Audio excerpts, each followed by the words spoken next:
Hello everyone, આજના વિડીયોમાં હું તમારી સામે કોઈ ટોપિક લઈને નથી આવ્યો, બટ રોજિંદા જીવનમાં લોકો પોતાની આંખોની કાળજી કેવી રીતે રાખે છે તેનું એક ઉદાહરણ આપની સામે લઈને આવ્યો છું. એક વ્યક્તિ જેની ઉંમર લગભગ 50 વર્ષની આસપાસ હતી, તેઓ અમારા સ્ટોર ઉપર વિઝિટ કરવા આવ્યા હતા ચશ્મા બનાવવા માટે. તેઓ છેલ્લા 3 વર્ષથી એક જ ચશ્મા પહેરી રહ્યા હતા અને છેલ્લા 1 મહિનાથી એમને જોવામાં તકલીફ પડતી હતી. તો આપણે નવેસરથી તેમની આંખોની તપાસ કરી. જ્યારે અમે રેફરન્સ માટે એમના જૂના ચશ્મા માગ્યા ત્યારે અમને કંઈક આ રીતનું જોવા મળ્યું. પ્રીવિયસ ઇમેજમાં ગ્લાસીસ ઉપર જે આપ કાળા સ્પોટ્સ જોઈ રહ્યા છો તે ગ્લાસીસનો સંપૂર્ણપણે કસારો છે અને તે વ્યક્તિ ઘણા સમયથી આ ગ્લાસીસનો ઉપયોગ કરી રહ્યા હતા. અત્યારે આપ જે ફોનથી મારો વિડીયો જોઈ રહ્યા છો તે ફોનને પણ આપણે પ્રોટેક્શન આપેલું છે. તેના ફ્રન્ટ સાઈડમાં ટફન નખાવેલું છે, બેક સાઈડમાં કવર લગાવેલું છે. જ્યારે તમારા ફોનના પ્રોટેક્શન માટે તમે આટલું વિચારી શકતા હો તો આંખોના જતન માટે કેમ નથી વિચારી શકતા?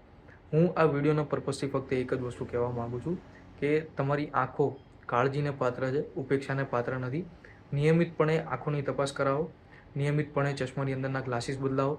આંખોની તપાસ કરાવવાથી તમને ઘણી બધી કન્ડિશન્સ જેમ કે કેટરેક્ટ, ડાયાબિટીક રેટિનોપેથી, ગ્લોકોમા એવી ઘણી સિરિયસ કન્ડિશન્સનો અર્લી સ્ટેજીસમાં ખ્યાલ આવી શકે છે અને ભવિષ્યમાં તમે એમને વધુ સારી ટ્રીટમેન્ટ આપી શકો છો.